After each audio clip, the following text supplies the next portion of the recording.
Hey guys, my name's Jason and I'm an Australian. And I'm also a big rugby fan. And recently there have been a few rugby players that have crossed over to the NFL and they're just trying to make it in American football. And I've sort of been tracking their progress, and to me they seem to be doing really well. Well, Christian Wade specifically, he's been making a lot of meters with his runs.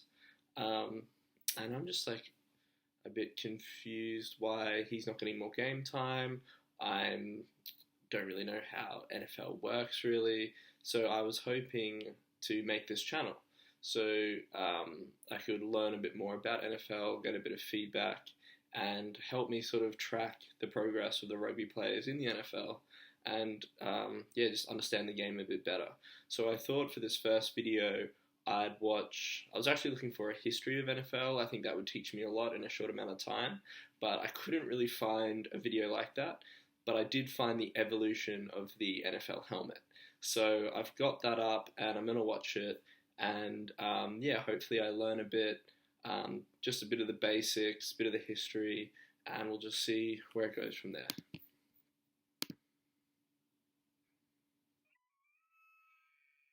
This video is brought to you by Bombfell. This is the 1883 Navy football team. A notable team in the history of football because of this man right here, Joseph M. Reeves. After a physically brutal season, Reeves' doctor told him that one more hard hit to the head could possibly lead to what he referred to as instant insanity, or even death. Determined to play in the traditional rivalry game against Army, Reeves went to a local shoemaker and had him fashion a moleskin hat with ear flaps. And that's what would become the first helmet in football history. It wasn't much, but it was revolutionary for its time. So revolutionary that Reeves took the design back with him to the Navy after graduating. And because of him, similar helmets were worn by pilots and paratroopers in World War I.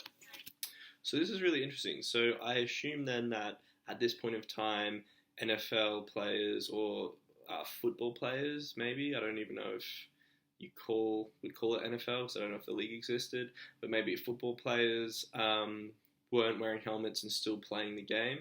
I'm also wondering whether that meant that there were very different rules about tackles. Like, I don't know what the rules are like now. It seems like just players can launch themselves however they want and just like try and smash the individual. And it's hard to imagine them doing that without a helmet. So yeah, I guess that's one thing I'm already wondering about.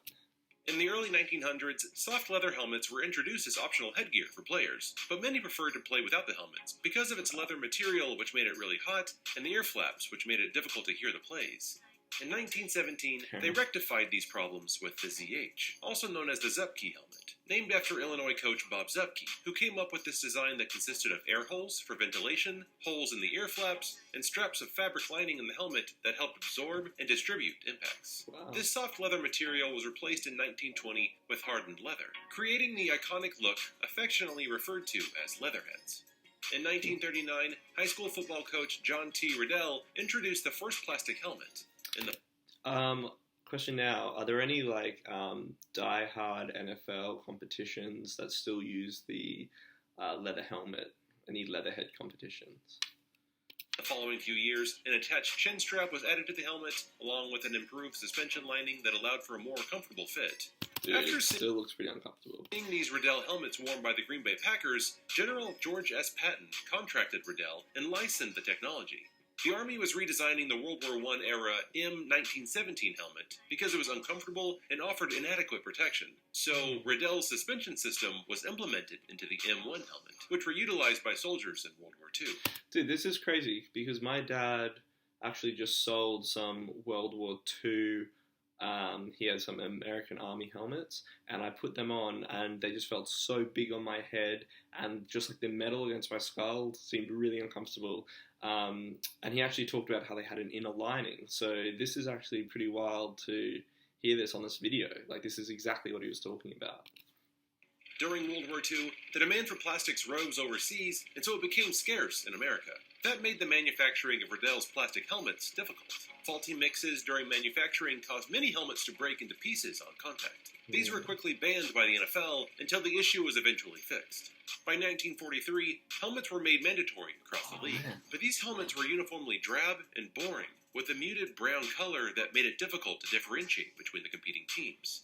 But in 1948, Los Angeles Rams halfback Fred Gerke, an art major while in college, had the idea of painting a design directly onto the helmet. He took a helmet home with him and spent the entire night meticulously painting his own design, which consisted of gold horns on a blue helmet.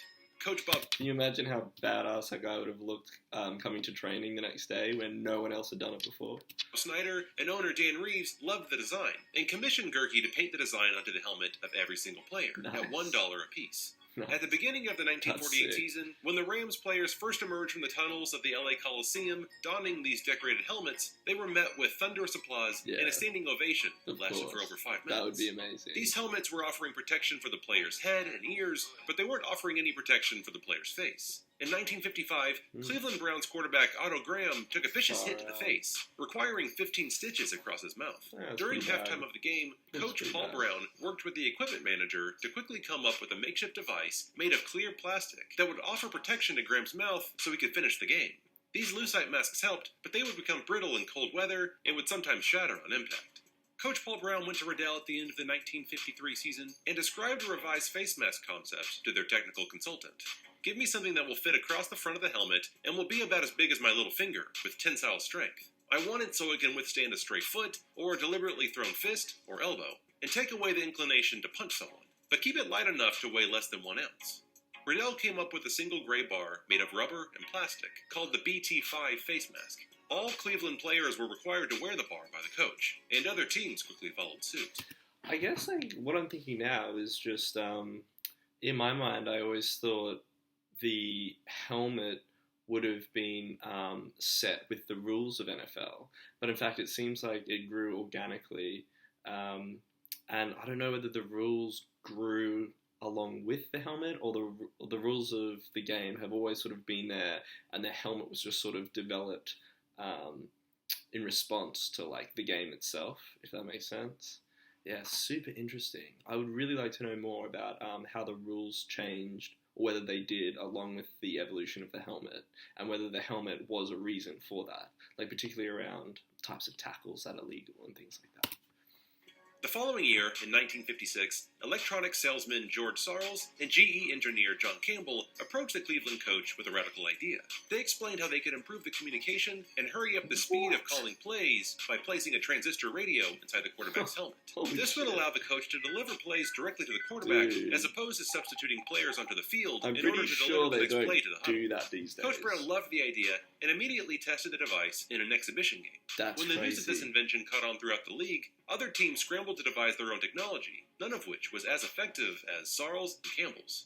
Cleveland was able to use the radio system for only 3 games, before NFL Commissioner Burt Bell outlawed the use of the device. Dude, can you imagine what the NFL would be like now if that had been allowed? Like, the technology, teams would be having drones going over the field, like scanning things, relaying the information to coaches who are relaying the information to quarterbacks. Like, it would be insane. I think it's good, but they didn't allow this. Throughout the 1960s and 70s, thicker foam padding was added to the lining of the helmets, and an array of complex face mask designs were made available to the players, with the first full face mask appearing in 1975. And by the 1980s, the football helmet had become a complex, highly sophisticated piece of engineering equipment. In 1995, almost 40 years after Sarles and Campbell's cutting-edge idea, radio transmitters were finally allowed in the helmet of the quarterback, which allowed for better communication. In 2004, the classic single-bar face mask introduced in the 1950s was banned by the NFL, though kickers who wore it previously were grandfathered in. The single bar made its final appearance in 2007 by Cleveland punter Scott Player. Legend. Protection has always been the driving force behind helmet innovation.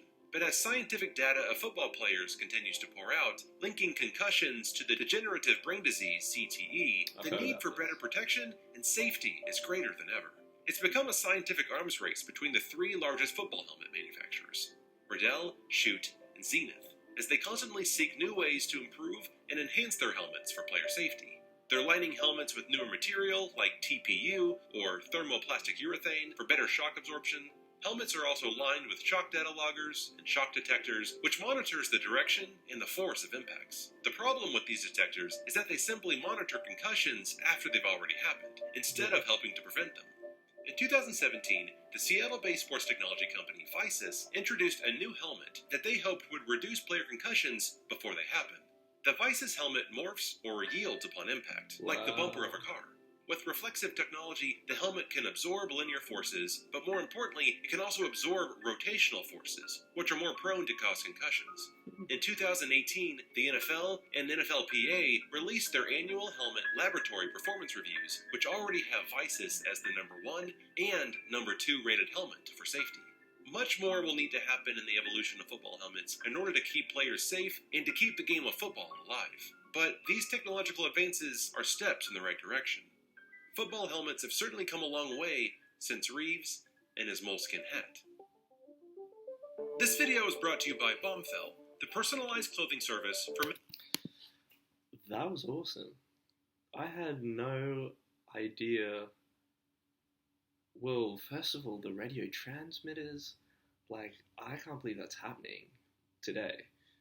In my mind, then I would think teams would be racing. It'd sort of be like a game of technology where teams are competing against who can get the best analysis of what's happening in the game and relay that information in real time to their quarterbacks. And maybe it is like that. Like, I really have no idea. That's wild. That's really wild. And the other thing is the technology in the helmets these days. Like, I'm assuming that company that's got the safest helmet is just everyone in the NFL is using that. I'm assuming. Like, I don't see why they wouldn't. Maybe it's heavier or something, and so there are other options that are lighter and not as safe, and maybe players choose that. Like, I don't know. I have no idea. This is all brand new to me. I'm just hoping to learn as much as possible from you guys. It should be awesome. Thanks.